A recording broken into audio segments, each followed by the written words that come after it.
नमस्कार दोस्तों, स्वागत है आप सबका आपके अपने चैनल KIT पर। और जैसा कि आप लोग देख रहे हैं, ये वाली जो वीडियो है VMTC 132 के लिए होने वाली है, जिसका एग्ज़ाम 18 को 2 बजे है। और एग्ज़ाम से कुछ टाइम पहले या कुछ दिन पहले हम लाइव आना भी शुरू करेंगे। 2-3 दिन से मेरी तबीयत थोड़ी ख़राब थी, इस वजह से मैं लेक्चर नहीं ले पाया। आज थोड़ा सा बेटर फील किया है, इसलिए हम ये लेक्चर रिकॉर्ड कर रहे हैं। तो आज के लेक्चर में हम थोड़ा सा टॉपिक्स को डिस्कस करेंगे, ताकि जब मैं PYQs कराऊँ तो उसको उसको समझने में थोड़ी सी आसानी हो आपको। ठीक है, तो सबसे पहले जो हम डिस्कस करेंगे वो डायरेक्शन कोसाइंस के बारे में डिस्कस करेंगे। और उससे पहले थोड़ा सा हमें जानना है किसके बारे में, हमें जानना है ये जो हमारा सबसे पहला टॉपिक है, आर स्क्वायर और आर क्यूब का मतलब क्या बनता है इग्नू के कोर्सेज में। ठीक है, या मैथमेटिक्स के कोर्सेज में R2 और R3 का मतलब क्या बनता है। R2 और R3 का जो मतलब है, इसका मतलब होता है ये 2 डायमेंशन में जो भी हम फॉर्मेशन या काम करते हैं उसको हम R2 के अंडर में रखते हैं, और R3 को हम रखते हैं 3 डायमेंशन के लिए। यानी कि यहाँ पे 2 एलिमेंट्स होंगे A, B, और यहाँ पे क्या होगा, आप ऐसे ले लो X, Y एंड Z। ठीक है, अब जैसा कि आप लोग देख पा रहे हैं डायरेक्शन कोसाइंस के बारे में तो 2D के बारे में तो आप सभी जानते हैं, X axis and Y axis होते हैं। हम यहाँ पे 3D के बारे में जानेंगे, और आपने 11th-12th में पढ़ा होगा उसके बारे में। और ये हमारा 3D के लिए क्या है, सेटअप है। यहाँ पे 3 एक्सिस होते हैं, एक्स, वाई एंड जेड। अब अगर हम यहाँ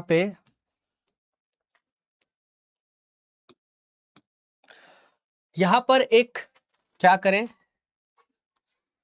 पॉइंट रख दें जिसे हम बोल रहे हैं P। क्या बोल रहे हैं, P। तो डायरेक्शन कोसाइंस। अब सबसे पहले मन में आपके सवाल आना चाहिए कि इसको हम डायरेक्शन कोसाइंस ही क्यों बोल रहे हैं, साइन क्यों नहीं बोल रहे हैं। ठीक है, क्योंकि हमारे पास तो 3 रेशियोज होते हैं। कितने रेशियो होते हैं, 3। Sine theta, cos theta and tan theta. इसके अलावा भी 3 होते हैं, बट मेन जो होते हैं वो यही 3 होते हैं। तो हम कोसाइन ही क्यों बोल रहे हैं यहाँ पर, why we are discussing about only cosines. तो यहाँ पर इनको हम कोसाइंस इसलिए बोलते हैं कि जो भी हम एंगल लेते हैं वो बेस के थ्रू बनाते हैं। जैसे लेट सपोज, अगर मैं इस OP को, जो OP का एंगल है, अगर हम इसे x के रिस्पेक्ट में बनाएं या x से शुरू करें, तो ये जो एंगल होगा ये क्या होगा आपका, इसे हम बोलेंगे x,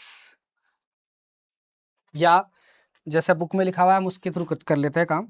बुक में इसको अल्फा बोला गया है, यानी कि OP का x के साथ जो एंगल है वो क्या है, वो अल्फा है। अब अगर इसी का एंगल मैं y के साथ बनाऊंगा तो क्या होगा, ये बीटा होगा। और अगर इसी का एंगल मैं z के साथ बनाऊंगा तो ये गामा होगा। ठीक है, अब थोड़ा सा प्रायर नॉलेज की तरफ चलते हैं हम। 2D से ही समझेंगे इसको, बेटर समझ में 2D से ही आएगा आपको। ठीक है, अगर मैं यहाँ पे x कोऑर्डिनेट ले लूँ और y कोऑर्डिनेट ले लूँ, और अगर मैं यहाँ पर एंगल बनाना चाहूँ, तो अगर मैं एंटी क्लॉकवाइज एंगल बनाता हूँ तो वो पॉजिटिव एंगल बनता है। क्या बनता है, पॉजिटिव एंगल। और अगर हम इसे ट्रिग्नोमेट्री के तरीके से समझें तो जो एंगल है उसकी शुरुआत कहाँ से होती है, उसकी शुरुआत होती है एक्स एक्सिस से, यानी कि इसे हम बेस मान लेते हैं। क्या मान लेते हैं, बेस। तो अगर मैं एक एंगल बना रहा हूँ x, और ये फिर से एक पॉइंट लिया हमने P, तो ये 90 डिग्री हो गया। ठीक है, तो जो भी एंगल बन रहा है वो किसके रिस्पेक्ट पे बन रहा है, बेस के रिस्पेक्ट पे बन रहा है। तो यहां से अगर हम cos थीटा या cos x की बात करें तो क्या होता है, बेस अपॉन हाइपोटेनस। तो ये आपका बेस है। क्या, ये आपका बेस। तो इसी तरह से यहां पर आएंगे जब हम, तो इसमें भी यही करेंगे। अब ये OP है, यहां से लेकर के जो यहां तक की डिस्टेंस है इसको तो हमने R बोल दिया सीधा सीधा। अब इसको हम बोलेंगे A, और जो ये y से जो डिस्टेंस होगी इसे हम बोलेंगे B, और जो z से डिस्टेंस होगी, इसके लिए हम कलर दूसरा यूज कर रहे हैं, जो आपका z से डिस्टेंस होगी उसे हम क्या बोलेंगे, c बोल देंगे। क्या बोल देंगे, c। ठीक है, तो अगर मुझे क्या किसका निकालना हो, a के लिए निकालना हो, तो a के लिए जो एंगल होगा अगर हम बोले तो यहाँ पे क्या बनेगा, कॉस अल्फा बनेगा। क्या बनेगा, कॉस अल्फा, क्योंकि ये जो x है और OP है इसके बीच के एंगल को हम क्या बोल रहे हैं, अल्फा बोल रहे हैं। तो ये कॉस अल्फा बनेगा जो कि कितना हो जाएगा, अगर हम उसे r बोल रहे हैं तो, एक मिनट, r बोल रहे हैं तो हो जाएगा a/r। और इसी तरह से ये किसके रिस्पेक्ट में है, एंगल अलोंग x एक्सिस। उसी तरह से अगर मैं कॉस बीटा निकालूं तो कॉस बीटा क्या होगा, b/r। ये क्या होगा, एंगल अलोंग y एक्सिस। उसी तरह से अगर मैं कॉस गामा निकालूंगा तो ये होगा c/r, जो कि हो जाएगा z एक्सिस। ठीक है, इन्हीं को हम क्या बोलते हैं, डायरेक्शन कोसाइंस बोलते हैं। क्या बोलते हैं, डायरेक्शन कोसाइंस बोलते हैं। अब यहां पर अगर मैं डिस्टेंस फॉर्मूला लगाऊं, ठीक है, कुछ रिलेशंस हम निकाल रहे हैं, सम इंपॉर्टेंट रिलेशंस। अब अगर मैं डिस्टेंस फॉर्मूला लगाऊं, किससे, इससे, यहां से, ठीक है, तो इस केस में अगर हम बोले, देखें तो ये हो जाएगा OP का स्क्वायर इज इक्वल टू, हमारे पास क्या होगा, X square plus Y square plus Z square. ठीक है, डिस्टेंस फार्मूला क्या होता है, मैं यहाँ पे लिख देता हूँ छोटा सा, कि अगर हम कोई डिस्टेंस निकाल रहे हैं OP से 3D में, तो 3D में क्या होता है, ये हो जाता है x1 माइनस x2 का होल स्क्वायर। या चलो इसको फिर से इसे लिख देते हैं थोड़ा सा,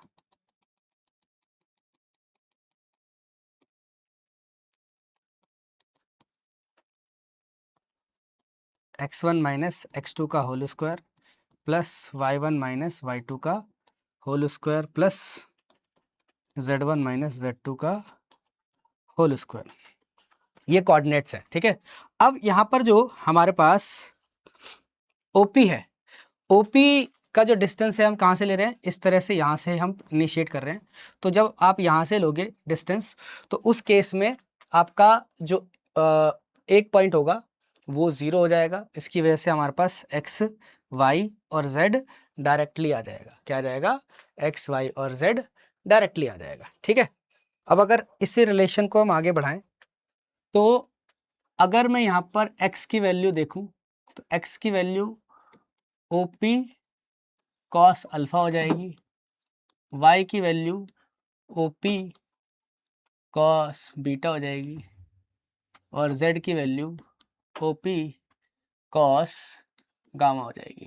अब इन्हीं सबको कहाँ रखना है, इस इक्वेशन में रखना है।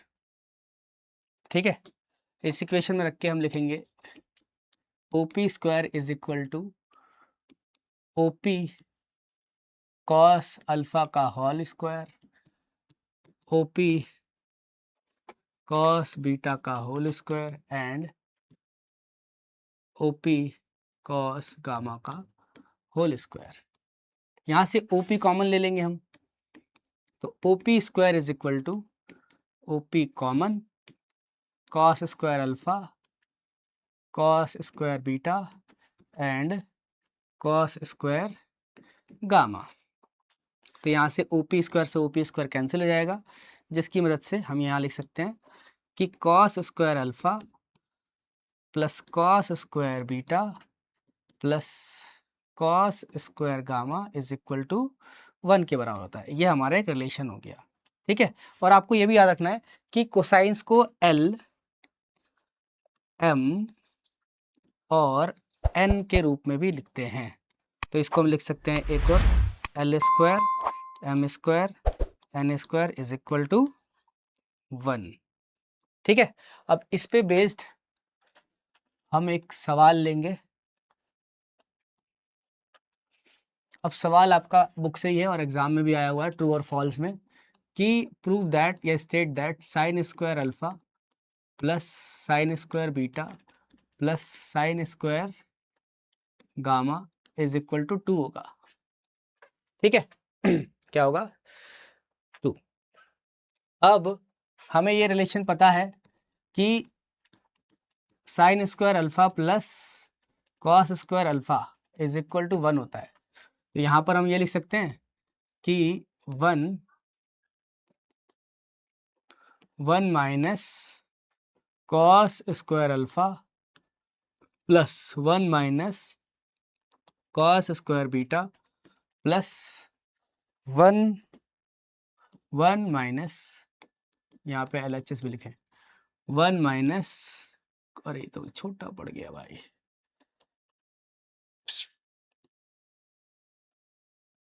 थोड़ा सा वो छोटा पड़ गया। अबे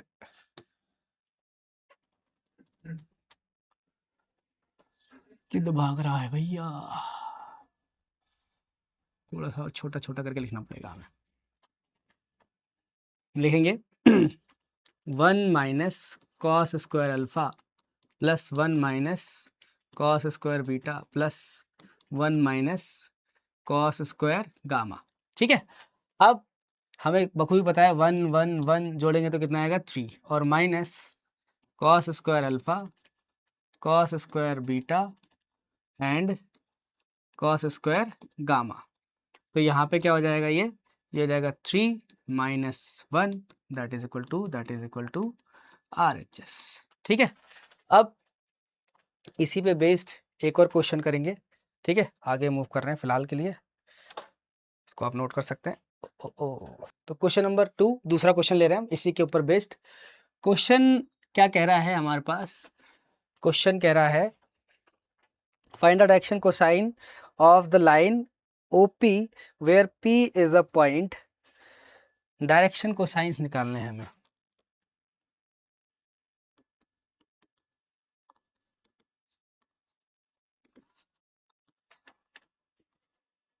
फोर पॉइंट P का पॉइंट क्या है? 2, 2, -1, 2, 2, -1, ये हमारे पास क्या है पॉइंट। अभी हमने एक रिलेशन बनाया था ना कि भाई cos alpha is equal to A/R। ठीक है, और फिर उसी तरह से cos beta is equal to B/R, और फिर cos gamma is equal to C/R।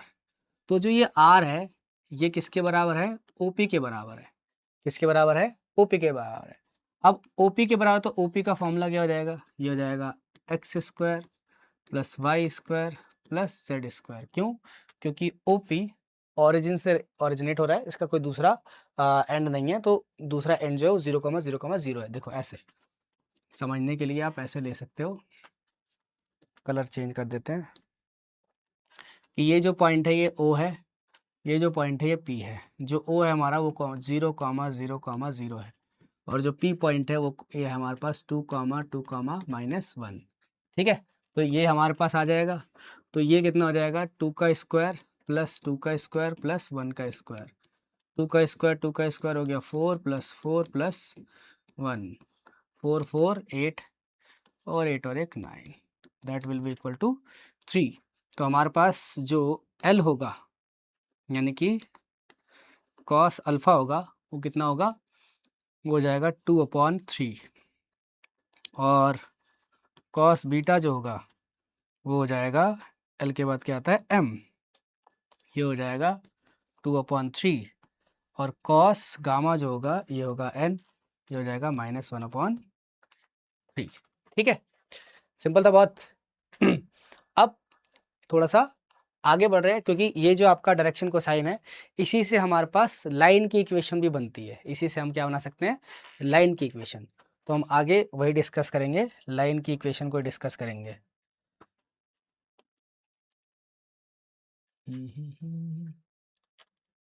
हाँ, एक और क्वेश्चन ले लेते हैं। Find the direction cosine of the line which passes through passes through origin and 1, 2, 3।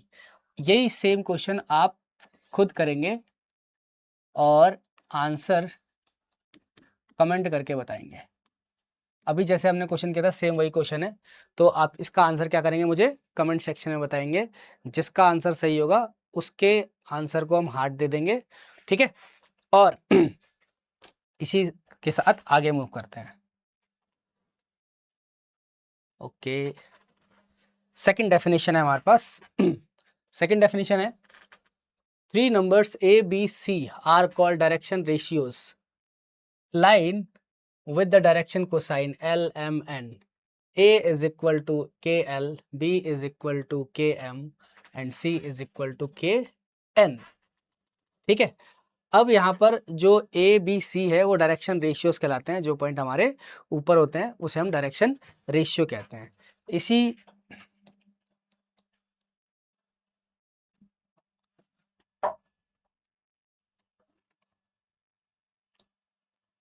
3 numbers A, B, C are called direction ratios। अच्छे तो वही हो गया। If line L is passing through the origin, let passes this so that A, B, C। देखो example number 3 इसको कर लेते हैं। If L is a line passing through origin and let P be the A, B and C be a point on it, then show that A, B, C are direction ratios of L। अब हमारे पास point P है। अब हमें A, B, C को direction ratios में prove करना है। ये डायरेक्शन रेशियोज है, ठीक है। ऑरिजिन से पास कर रहे हैं, क्या हुआ, ऑरिजिन से पास कर रहे हैं। इसका मतलब हम पहले तो यहाँ पर हम पहले क्या लेंगे, पहले हम OP लेंगे। OP क्या हो जाएगा हमारे पास A² + B² + C², जिसे हम क्या मान ले रहे हैं, R मान ले रहे हैं। क्या मान ले रहे हैं, R। अब हमें पता है कि cos अल्फा जो होगा वो क्या होगा, A/R होगा, और cos बीटा जो होगा वो क्या होगा, वो होगा B/R, एंड cos गामा जो होगा वो होगा C/R। अब इसको हम थोड़ा सा डायग्राम के थ्रू भी समझा देते हैं कि कैसे ये वर्क करता है, या डायरेक्शन रेशियो कहते हैं किसे।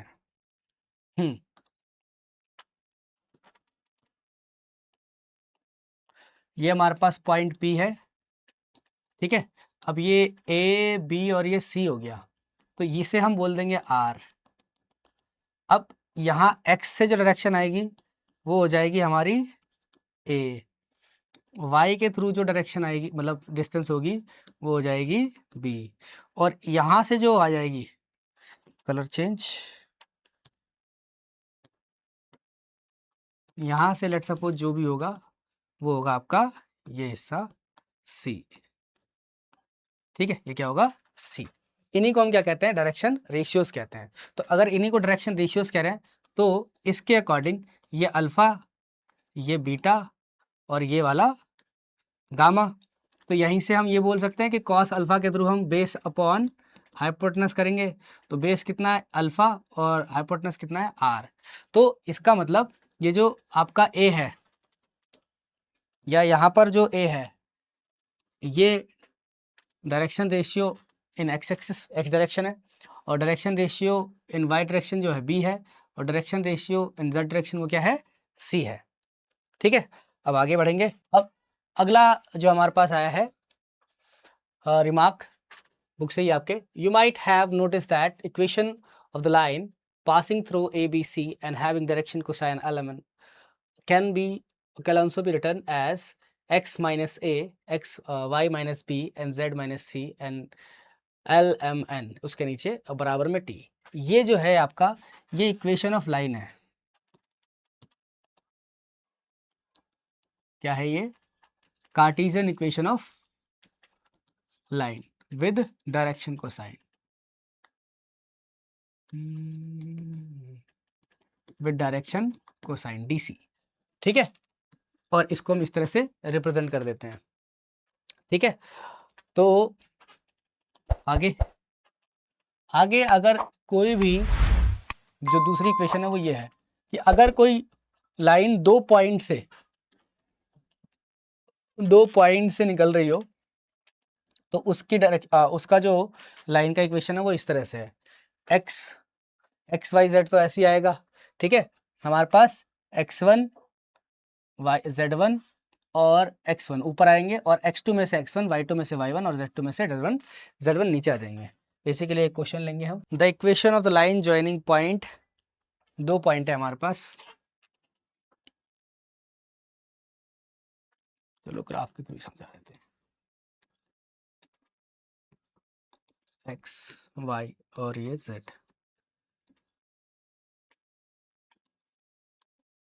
एक पॉइंट पी है, एक पॉइंट क्यू है। पी कितना है, पी है हमारे पास -1 0 -1 0 और 1, और क्यू है हमारे पास 1 2 3, ठीक है। अब सीधा सीधा हम क्या करेंगे, दो हमारे पास पॉइंट दिए हुए हैं, इस वाली इक्वेशन को आपको याद रखना है और इसमें पुट कर देना है। यानी कि x माइनस, अगर मैं इस वाले को p को क्या बोल देता हूँ, एक पहला पॉइंट बोल देता हूँ, इसको दूसरा पॉइंट बोलता हूँ, तो x -1 upon 1 -1 is equal to क्या हो जाएगा, y -0 और क्या दूसरा पॉइंट है हमारे पास 2 -0 दैट इज इक्वल टू फिर z -1 और 3 -1। तो जो हमारे पास इक्वेशन आएगी हो जाएगी x + 1 upon 2 is equal to y upon 2 is equal to z -1 upon में 2। ये हमारी क्या हो गई, इक्वेशन ऑफ लाइन हो गई, ठीक है। अब जो आपके एग्जाम में थोड़ा सा इंपॉर्टेंट है आपके एग्जाम के लिए, ज़्यादा ये नहीं पूछते बट स्टिल कभी कभी इसको पूछ लेते हैं।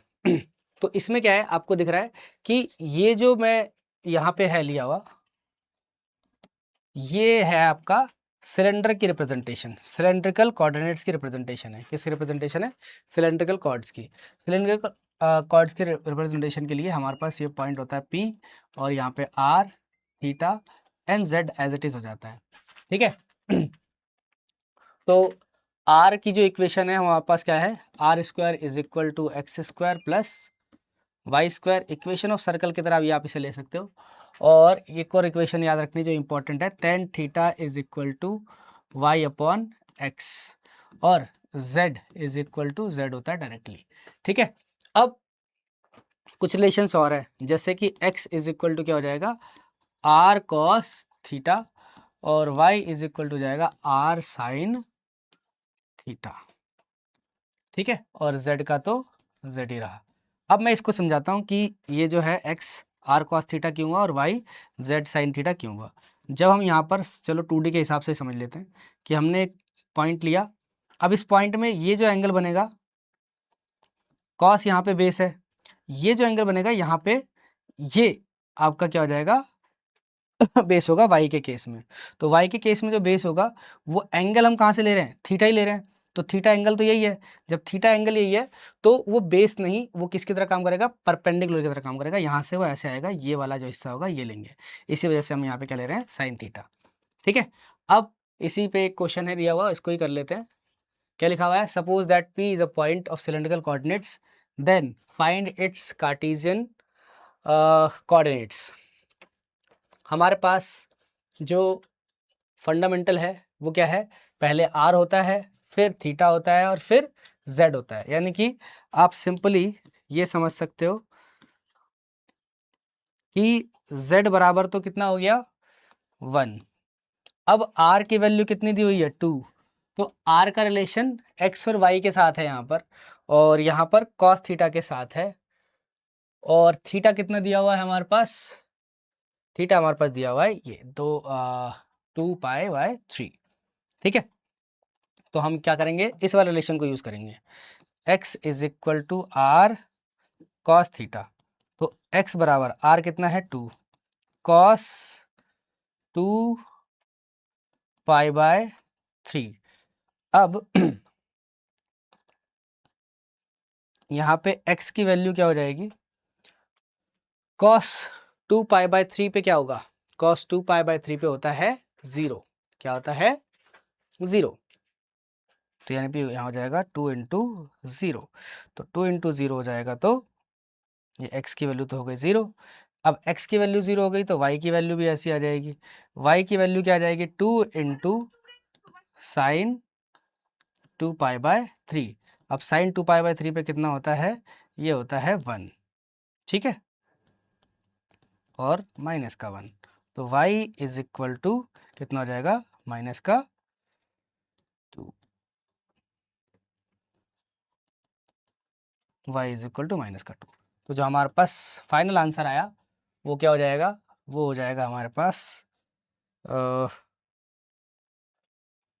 x की वैल्यू आई है 0, कॉमा -2 और कॉमा 1। ठीक है, ये आपके पॉइंट्स आ गए। क्या आ गए, आपके पॉइंट्स, यही बोला गया है, ठीक है ना। सो आगे मूव कर रहे हैं हम।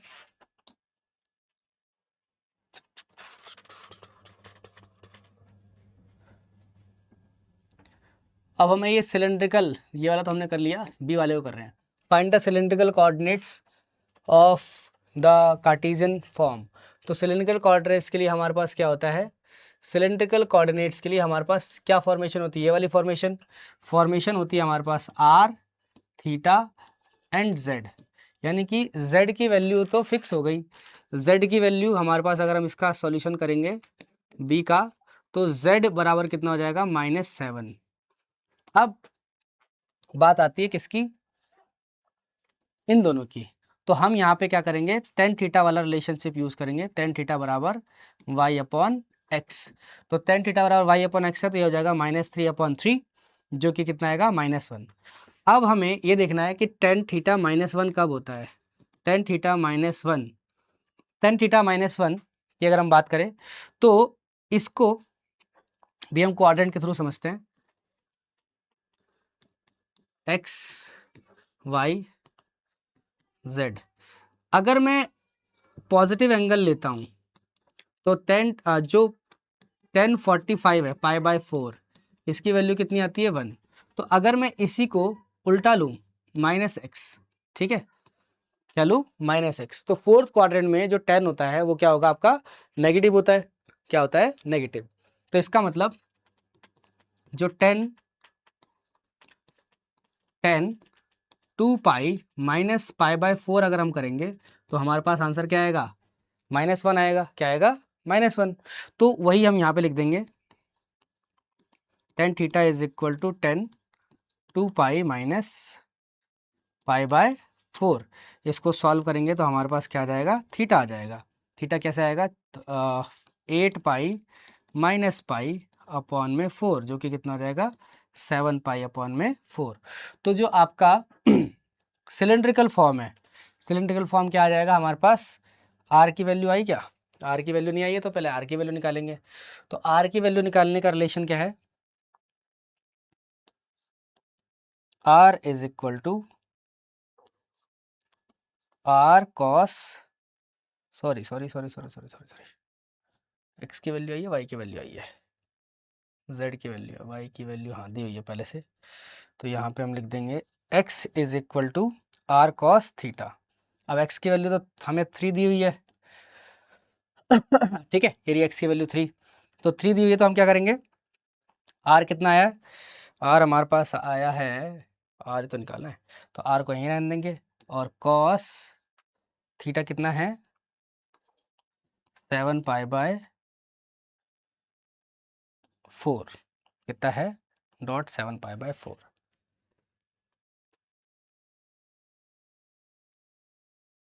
नहीं, एक और रिलेशन है, सॉरी, इस वाले रिलेशन से नहीं करेंगे, हम दूसरा रिलेशन से करेंगे। इस वाले रिलेशन से थोड़ा सा प्रोसेस से ख़त्म हो जाएगा। हमारे पास एक और रिलेशन है, r² is equal to x² plus y²। Simple है। तो r इज इक्वल टू क्या हो जाएगा, √(x²) यानी कि 3 का स्क्वायर, और y² यानी कि -3 का स्क्वायर, जो कि कितना हो जाएगा, r इज इक्वल टू 9 + 9, जो कि हमारे पास आ जाएगा 3√2। कितना हो जाएगा, 3√2। ठीक, तो एक सीधा शब्दों में अगर मैं यहाँ पर फाइनल आंसर लिखूँ, तो फाइनल आंसर हम क्या लिख सकते हैं, आर की वैल्यू आई है 3√2 कॉमा थीटा कितना आया है 7π/4 कॉमा z कितना है -7। तो ये क्या हो गया सिलेंड्रिकल कोऑर्डिनेट्स हो गया। क्या हो गया सिलेंड्रिकल कोऑर्डिनेट्स हो गया। ठीक है ठीक। ये था आपके पास छोटी सी बेसिक नॉलेज जिसमें आपको ये सारी चीज़ें याद रखनी है। अब हम आगे जो प्रोसीड करेंगे वो लिमिट्स की तरफ प्रोसीड करेंगे। ठीक है तो लिमिट्स में हमें क्या करना है पहले सीधा सीधा जो पहली थ्योरम है उसमें क्या करते हैं हम वैल्यूज़ को डायरेक्टली पुट करते हैं। फिर थ्योरम 2 थ्योरम 3 ये भी पढ़ेंगे। तो चलिए शुरू करते हैं आगे बढ़ के। तो हम लिमिट्स के थ्योरम्स पढ़ रहे हैं जिसमें पहला थ्योरम जो है वो बहुत ही बेसिक थ्योरम है जो हम पहले से ही जानते आ रहे हैं कि भाई अगर कोई लिमिट एक्सटेंड्स टू ए है किसी एफ एक्स का तो हमें एक फिक्स वैल्यू देगा एल। और उसी तरह से अगर हम लिमिट एक्सटेंड्स टू ए है और यहाँ पे अल्फ़ा लिया हुआ है और यहाँ पे एफ एक्स लिया हुआ है तो क्या देगा अल्फ़ा एल देगा। उसी तरह से अगर हम लिमिट एक्सटेंड्स टू ए कर रहे हैं और यहाँ पे हम F X dot G X दे रहे हैं तो यहाँ पे हमें मिलेगा एल इंटू एम। उसी तरह से अगर हम यहाँ पे limit x tends to a f x plus g x लिख रहे हैं तो ये हमें एल प्लस एम देगा। ऐसे यहाँ पे अगर माइनस लगा दोगे यहाँ पे माइनस हो जाएगा। फिर सेम ऐसे ही अगर हम लिखें कि limit x tends to a और यहाँ पे लिख दें हम F x divided by g x तो ये क्या हो जाएगा एल अपॉन एम। ठीक है बट ये बहुत ही बेसिक सी थ्योरम है। जो थ्योरम 2 है ये हमें समझना है जो कि ज़्यादा इम्पोर्टेंट है जिसको हम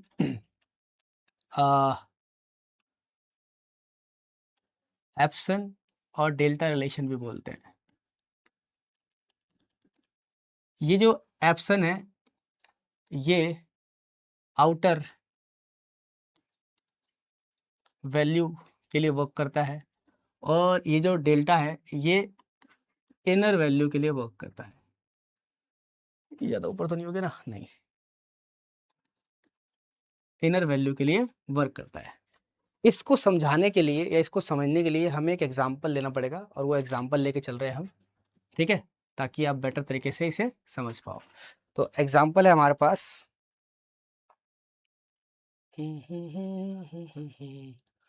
show that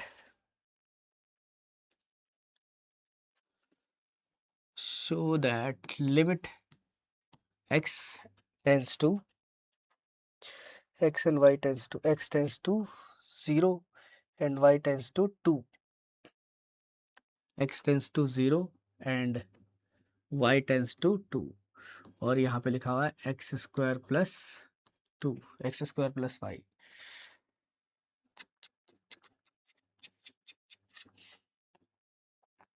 x square plus Y is equal to 2। ठीक है तो हमें ये पता होना चाहिए, 2-3 पॉइंट हमें पता होना चाहिए कि जो एप्सन है ये 0 से बड़ा होता है और जो डेल्टा है ये भी क्या होता है 0 से बड़ा होता है। ये जो होता है ये आउटर फंक्शन यानी आउटर वैल्यू के ऊपर वर्क करता है और ये जो है हमारे पास ये हमारा इनर वैल्यू के ऊपर वर्क करता है। इनर वैल्यू, अब इनर वैल्यू जिसमें कौन सी है, इनर वैल्यू जिसमें है ये और ये आपको दिख रही है, ये आपकी इनर वैल्यूज होंगी और आपका ये जो होगा वो आउटर वैल्यूज से आएगा। अब पहले हम क्या करेंगे, पहले हम एप्सन को ही निकालते हैं। ठीक है अब यहाँ पर हम लिखेंगे x square plus Y square minus 2 ठीक है इज लेस देन एप्सन। ठीक तो 0 से बड़ा होता है। अब अगर हम यहाँ पर देखें तो इस केस में हम कंसिडरेशंस करेंगे या हम इसको अलग अलग हिस्सों में बांटेंगे। ठीक है तो यहाँ पर ये जो वैल्यूज़ है हमारे पास इसको हमें क्या करना है चेंज करना है डेल्टा में। तो डेल्टा में चेंज करने के लिए हम यहाँ पे इसको लिखेंगे x square plus y minus 2। ठीक है अब ये फिलहाल फिर से एप्सन से छोटा होगा अब यहाँ पर जो इनर वैल्यूज़ होती हैं या ये जो आपको दिख रहा है, ये इन दोनों को ही हम किससे कंपेयर करेंगे? स्ट्रेट लाइन से। किससे? स्ट्रेट लाइन से। तो अब जो स्ट्रेट लाइन है, या तो उसकी वैल्यू इसके बराबर होगी या इससे छोटी होगी। स्ट्रेट लाइन की वैल्यू, स्ट्रेट लाइन को रिप्रेजेंट कैसे करते हैं? x is equal to M X plus C, या सीधा सीधा आप एम एक्स भी लिख सकते हो। तो इसकी जो वैल्यू होगी वो क्या होगी? छोटी होगी इससे। तो इसी वजह से हम क्या करते हैं, इसको डेल्टा वन मतलब डेल्टा, और इसको भी किसके बराबर लिख देते हैं? डेल्टा के बराबर। क्यों? रीज़न यही है हमारे पास कि जो डेल्टा की वैल्यू है, या इन दोनों की ही वैल्यू, चाहे वो एप्सिलॉन हो या चाहे डेल्टा हो, ये 1 और 0 के बीच में रहेंगे। ठीक है, तो आगे इसको अगर हम प्रोसीड करेंगे तो इसको मिटा के प्रोसीड करेंगे।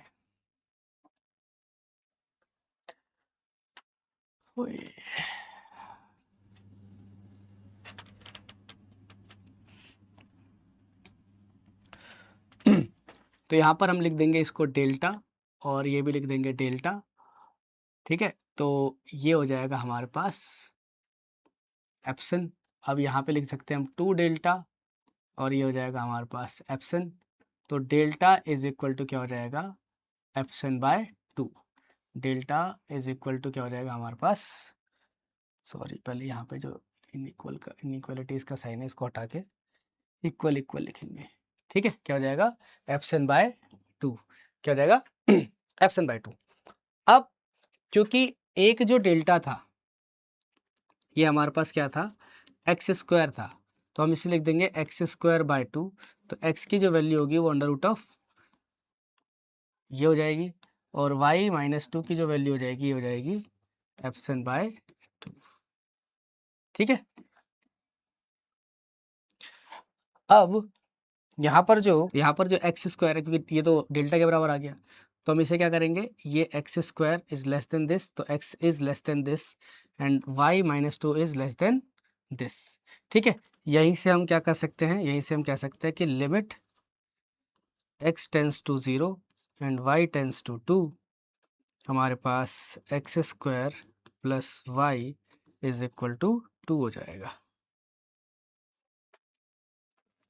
ठीक है, बस अब एक और एग्जांपल लेके चलते हैं इसी का, जो आपके पीछे एग्जाम में भी आया हुआ है। ठीक, एग्जाम में आया हुआ क्वेश्चन, हमारे पास जो अगला क्वेश्चन है वो है f x is equal to x 1 upon sine y plus y sine 1 upon x is equal to 1।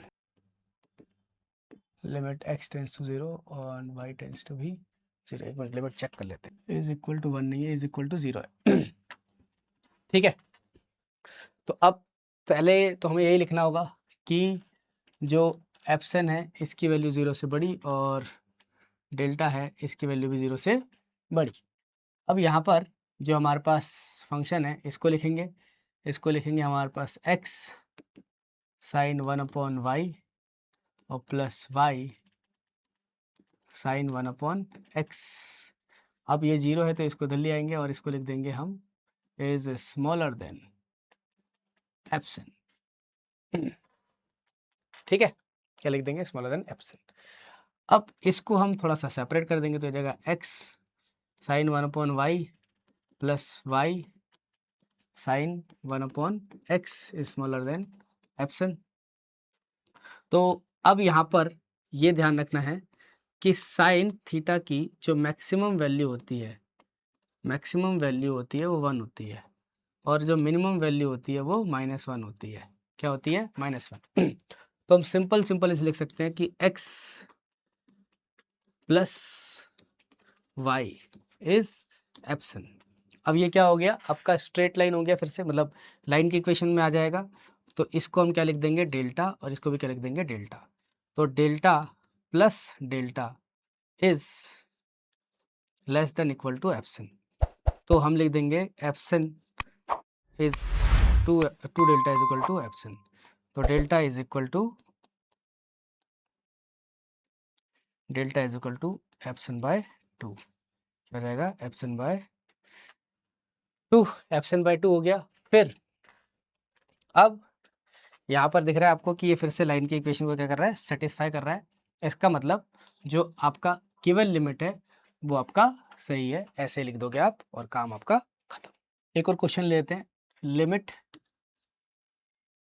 x tends to and y tends to, देख लेते हैं क्या लिखा हुआ है, 1 and 2 लिखा है और यहाँ पे हमारे पास है 2x plus 3y is equal to 8। इसको चेक करना है, यानी कि यहाँ पर हमें क्या करना है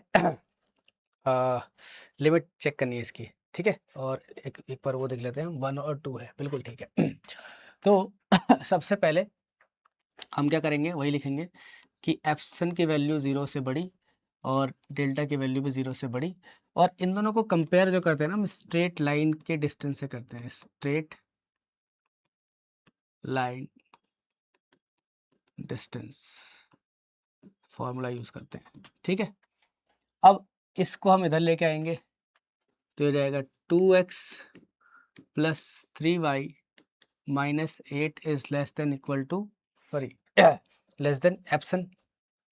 अब थोड़ा सा इसे क्या करेंगे हम, ऐसे भी लिख सकते हो, तो थोड़ा सा हम इसे क्या करेंगे, अब सेपरेट करेंगे। सेपरेट करने के लिए यहाँ लिखेंगे 2x प्लस 3y माइनस 8। अब इस 8 को ब्रेक कर देंगे दो हिस्सों में, एक लिख देंगे 2 और एक लिख देंगे 6। तो जब 2 लिखेंगे तो 2x के साथ, ठीक है, और यहाँ पे लिखेंगे ये 3y के साथ और less than equal to epsilon. अब यहाँ से क्या कॉमन आ सकता है, 2, तो जाएगा x माइनस 1 और यहाँ पे जब 3 कॉमन आएगा तो यह y माइनस 2, ठीक है, ये लेस देन एप्सिलॉन। अब हमें पता है कि भाई ये जो वैल्यू है हमारे पास, इसको हम सेपरेट सेपरेट भी लिख सकते हैं, यानी कि हम इसे लिख सकते हैं 2x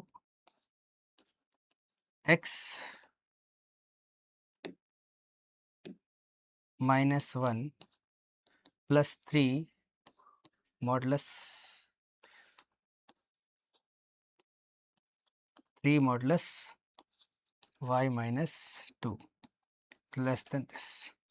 अब ये जो दोनों वैल्यू हमने लिए हैं, इसको और इसको हम कंपेयर कर देते हैं फिर डेल्टा से, 2 delta plus 3 delta that is less than equal to epsilon, ठीक है। तो यहाँ पे 5 delta is epsilon and delta is less than epsilon upon में 5, ठीक है। अब यहाँ पर हम ये वैल्यू लिया है, तो ये वैल्यू पे क्या होगा, ये जो लिमिट होगा वो पूरा हो जाएगा। वैसे आप इसे डायरेक्ट से भी करके देख सकते हो, x की जगह 1 रखो और y की जगह 2 रखो तो ये 80 आना है, ठीक है। बस हमें क्या करना होता है, डेल्टा और एप्सिलॉन के बीच में रिलेशन फाइंड करना होता है कि उनके बीच में क्या रिलेशन बन रहा है। तो हमारा ये रिलेशन आ गया, ठीक है। तो इसी रिलेशन पे क्या होगा, ये बाउंड होगा, लिमिट इसकी क्या होगी, बाउंड होगी, ठीक है। एक दो एग्जांपल और ले लेते हैं इसके, limit x tends to and y tends to, एक मिनट, x tends to 0 and y tends to भी 0, x टेंड्स टू भी 0 और y टेंड्स टू भी 0, और यहाँ पर जाएगा 3xy upon x square plus Y square is equal to 0, ठीक है। तो यहाँ पर, तो अब हमें इसको चेक करना है, ये हमारा नेक्स्ट क्वेश्चन है, क्वेश्चन नंबर 3। तो इसकी लिमिट्स हमें चेक करनी है कि लिमिट्स इसकी क्या होगी, 0 होगी, ठीक है। तो सबसे पहले हम क्या करते हैं, हम यहाँ पर वही रिलेशन लिखते हैं कि ये इससे बड़ा होगा और लैम्डा भी क्या होगा, और डेल्टा भी क्या होगा, इससे बड़ा होगा। अब ये लिखते हैं 0 इज जो भी हमारे पास रिलेशन दिया हुआ था, ये जैसे x square plus Y square is greater than less than lambda. अब यहाँ से इसी को हम क्या करते हैं, पूरी वैल्यू को एप्सिलॉन के हिसाब से ठीक करते हैं, ठीक है, चेक करते हैं। तो एप्सिलॉन के हिसाब से क्या हो जाएगा, ये हो जाएगा 3x square y square upon x square plus Y square इस चलो एक छोटा सा और स्टेप लिख लो, -0 और एप्सिन, ठीक है। 0 हटा देंगे तो कोई फर्क तो पड़ेगा नहीं, फिर रहेगा 3x² y और अपॉन x² प्लस y² और इज लेस देन एप्सिन। अब अगर हम आगे देखें तो आगे हमें पता है कि इस इनका रिलेशन इस तरह से है कि x is equal to r cos theta and ये y इज इक्वल टू होता है आर साइन थीटा। तो इस वैल्यू को हम यहाँ पे पुट कर देंगे, तो यहाँ लिखेंगे 3r cos थीटा का whole square dot r sine theta और अपॉन r cos थीटा का whole square plus r sine theta का होल स्क्वायर, जो कि किससे छोटा होगा, एप्सिन से छोटा होगा। अब यहाँ पर हम लेंगे 3r² cos थीटा और डॉट r साइन थीटा और नीचे हो जाएगा r² cos² theta dot plus sine square theta, जो कि लेस देन हो जाएगा एप्सिन। अब ये वाला r और ये वाला r क्या हो जाएगा, 3r³ cos² theta dot sine square theta और अपॉन r², क्योंकि यहाँ ये 1 हो जाएगा, r² से इसको कैंसिल करेंगे तो 3r is less than equal to epsilon. अब यहाँ पे रीज़न क्या देंगे कि जो आपका कॉस एंड साइन की जो वैल्यू है वो मैक्सिमम कितनी हो सकती है, मैक्सिमम 1 हो सकती है और मिनिमम कितनी हो सकती है, मिनिमम हो सकती है -1। तो इसलिए ऐसे हमारे पास क्या हो गया, 3r इज लेस देन कितना, एप्सिन। अब इसी r की वैल्यू को हम क्या मान लेंगे, डेल्टा मान लेंगे, तो 3 delta is equal to less than equal to epsilon, तो delta is equal to epsilon upon में 3, क्या हो जाएगा, एप्सिन अपॉन में 3, ठीक है। Delta is equal to epsilon upon में 3, बस, ठीक। अब आगे मूव करते हैं थोड़ा सा, चलो भाई। अगला क्वेश्चन जो है हमारे पास वो है limit x tends to 0 and y tends to 0 और यह है x² plus y² is equal to 2, ठीक है। तो पहले जो हमारे पास इक्वेशन है वो यही लिखना है, epsilon is greater than 0 and delta is greater than 0 and यहाँ पे लेना है हमें ये 0 से बड़ा होगा x-1 का होल स्क्वायर प्लस y-1 का होल स्क्वायर और ये डेल्टा, जहाँ से हम ये ले सकते हैं, दिस इम्प्लाइज कि x² plus y² is equal to 2 is smaller than epsilon. तो इसको इधर लेके आएंगे तो रहेगा x² plus y² minus 2 is less than equal to epsilon, ठीक है। अब यहाँ पे हम क्या करेंगे, यहाँ पे हम इसको स्प्लिट कर देंगे, x² माइनस 1 और plus y² minus 1 is less than epsilon. अब इसको a² माइनस b² के हिसाब से चेंज कर देंगे, x माइनस 1 और x प्लस 1, ऐसे ही y-1 और y plus 1 is less than epsilon, ठीक है।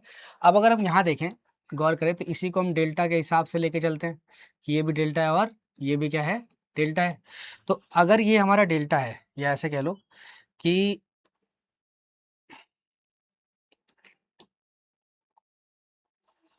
इफ x-1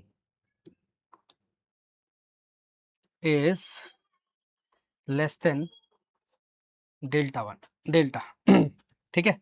तो इसी से अगर हम ये बोले कि x-1 प्लस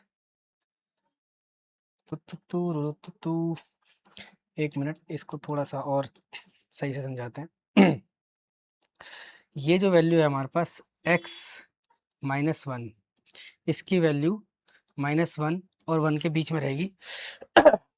यहाँ से इसका मतलब हम ये बोल सकते हैं कि अगर मैं x-1 में 1 + 1 करूँ तो यही 1 + 1 मुझे कहाँ करना पड़ेगा, यहाँ पे भी करना पड़ेगा, ठीक है।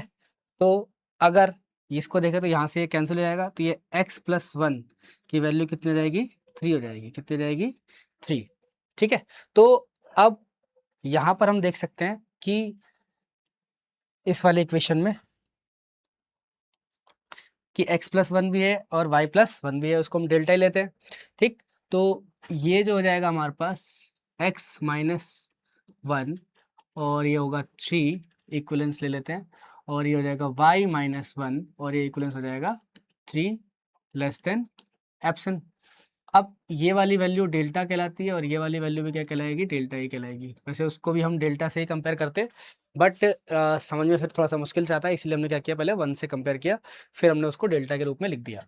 तो इसको हम लिख देंगे 3 delta plus 3 delta is less than epsilon. तो delta is 6 delta is equal to less than epsilon. तो delta is less than epsilon upon में 6, एप्सिन अपॉन में 6। तो हमारे पास जो वैल्यू आई है वो क्या हो गई, डेल्टा की एप्सिन अपॉन में 6 हो गई, ये मिनिमम वैल्यू। अब सिंपली लास्ट में आप ये लिख सकते हैं कि जो डेल्टा है या तो वो 0 या फिर एप्सिन अपॉन में 6 या डेल्टा।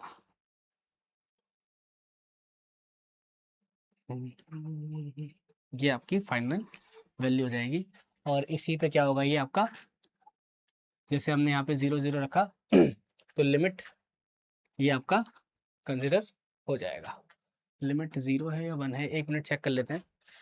लिमिट 1 1 है, ठीक है, क्योंकि अगर 0 0 होता फिर तो ये कंटिन्यूस नहीं होता। तो यहाँ पर सिंपली हम क्या कर देंगे, चेंज कर देंगे इसको बस 1 और ये 1, ठीक है। और